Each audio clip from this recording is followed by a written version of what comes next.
It's been great to utilize some of these Wednesday night insights to speak to you about secrets of affirmative prayer. And I have one more that I want to share with you this evening, and that is that the prayer is the answer. The prayer is the answer. It's a powerful experience when we move into prayer with something we're wanting to see demonstrate for ourselves or someone that we love. And simply an awareness of the divine presence itself helps us to even let the purpose of that prayer go. It's as if a sufficient relationship and realization of the divine is all we need to trust that the best byproducts of that relationship are going to take place. In the age-old technique of Catholic contemplation, we have a form of meditation where one seeks to completely clear their mind of all thoughts, all emotions, all imagery, to make their consciousness fully available to an experience of God. One method of this practice is called the cloud of unknowing. And what you do is you close your eyes, if you can, and you imagine that beneath you there is a cloud of forgetting. And as you're aware of this cloud of forgetting, when any thought or idea, even the words that I'm saying that you're hearing right now, whatever comes up, push it down into that cloud of forgetting. Sometimes it helps me to do this for 10 or 15 minutes, just to continue to push any image, sensation, thought, idea into that cloud of forgetting. And then I begin to move my consciousness up into what is known as the cloud of unknowing. This cloud of unknowing isn't a nice white puffy cloud to imagine and rest on. It's actually like a sensory deprivation tank. It's allowing our consciousness to be in the darkness of not knowing, in emptiness, in what may feel like to us to be even a form of nothingness.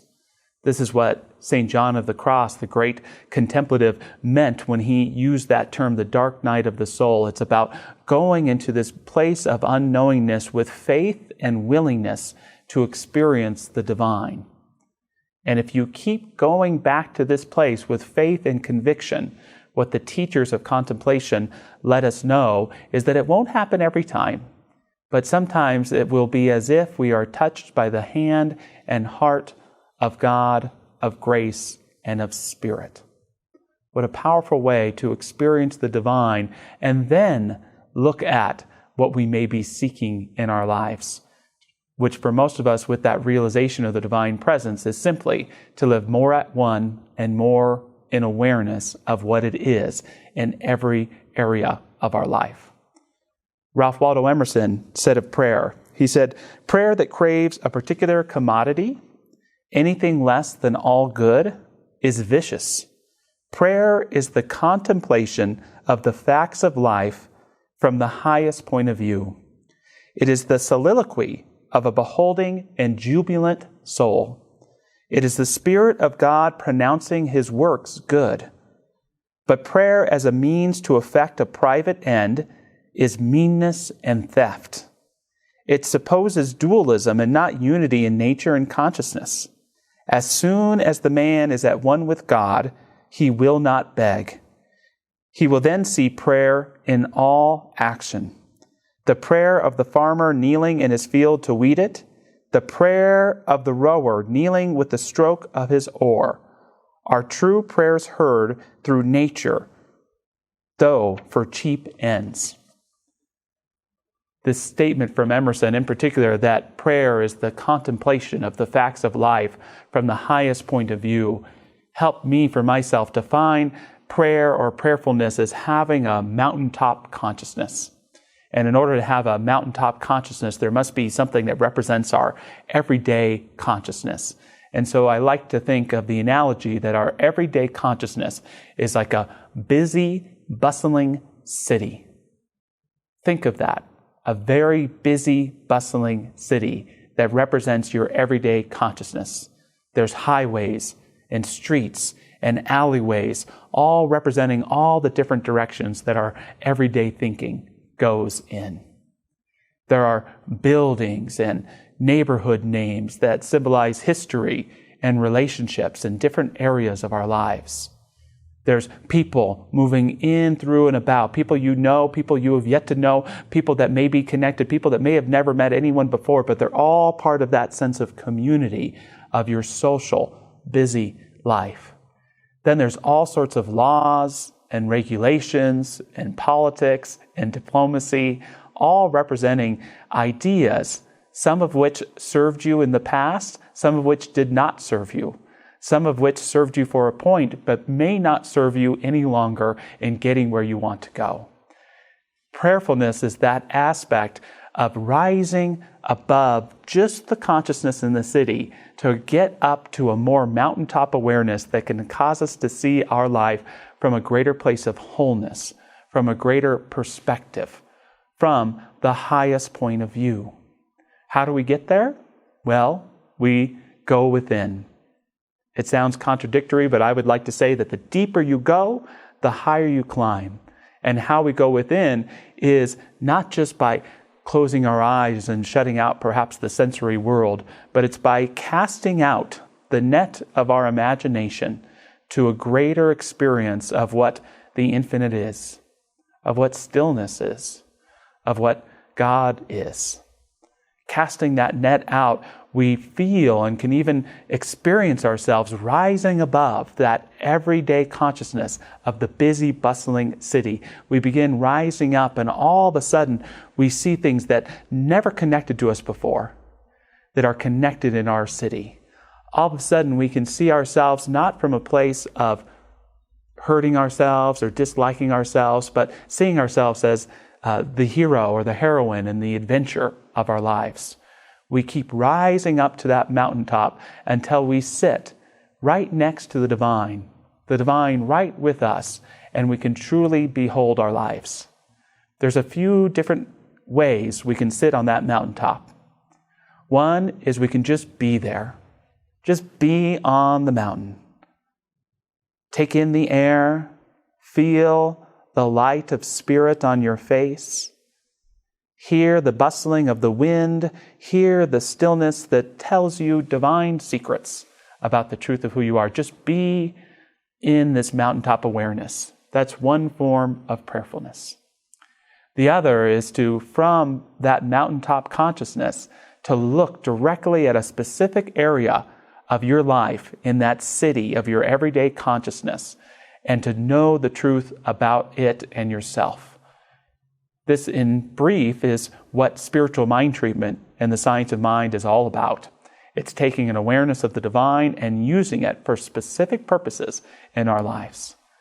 One last way of prayerfulness on the mountaintop consciousness for me is just to be open to what I see taking place in the city or what the city would want me to know about what it is. I love when I go to prayer work to think and pray for those who have requested prayer of me, but also just to open up to an uncle that might come to mind, to a church congregant, an old friend, just to surround them with that mountaintop consciousness of light and of love. No matter what, no prayer is complete until we take the mountaintop awareness and bring it back into the city of our lives. That's one of the great magic pieces of affirmative prayer, is that I can now go into a confrontation with my spouse or my partner and remember how much I love them, even in the midst of a challenging argument or conflict. I can do something that I don't want to be doing in work and remember how grateful I am for life and my job overall.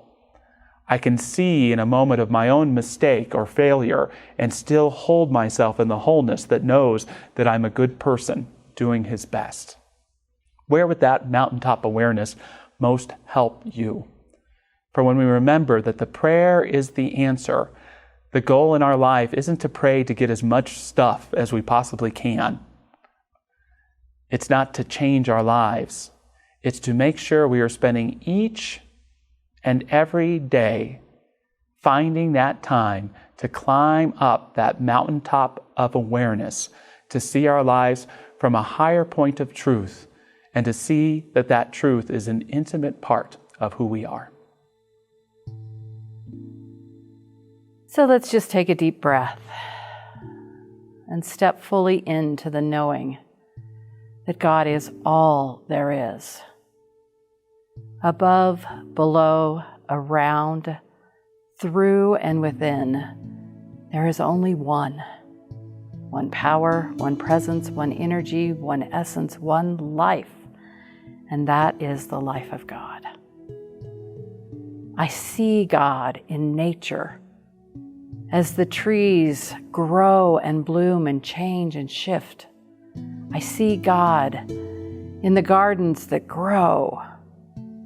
I see God in the ocean that moves, in the mountains that soar, in the animals that roam the earth. And I recognize that if God is anywhere, then God is everywhere. Right here, right now, within each one of us, that power and presence of life moves, lives, and has its being within each of us, for it is the very essence of who we are. There is nowhere where God is not. So I bask in this truth, I honor this truth, and I allow this truth to permeate every part of my beingness. So right here, right now, I affirm for each of us divine health, perfect wholeness, oneness with all that is. I know that our bodies are aligned with the truth of God. Every cell, every organ, every blood vessel, every thought, every movement aligns with God. Whatever may be outpicturing health-wise for any of us listening to this, I know that God moves freely and aligns and is the very essence of who we are. For we are divinely perfect, divinely manifested, divinely one with all that is. So I receive and accept and know perfect health for each person listening. I know it for myself. I know it for this planet. Divine health is the truth of who we are. It is the essence of all that is. It is the guiding force within. And I recognize that everything, if anything is God, everything is God. So the guidance that each of us receives, the medical support that we receive, the medications that we take, it's all aligned for our highest and our greatest good. God leads the way for each of us. We are one. We are whole, perfect, and complete. Life flows in, around, and through each of us. And it is good and so very good. And so I give thanks. I give thanks for knowing health and wholeness for each of us today. I give thanks knowing that the depths of who we are is God. And in God, all is well. Truly, all is well. I give thanks for the guidance. I give thanks for the support. I give thanks for the path that each of us leads. For I know it only unfolds greater expressions of the divine. And so with gratitude anchored deep in my heart, I release this prayer knowing it's been spoken. It is already done. I let it go in trust and in faith. And so it is.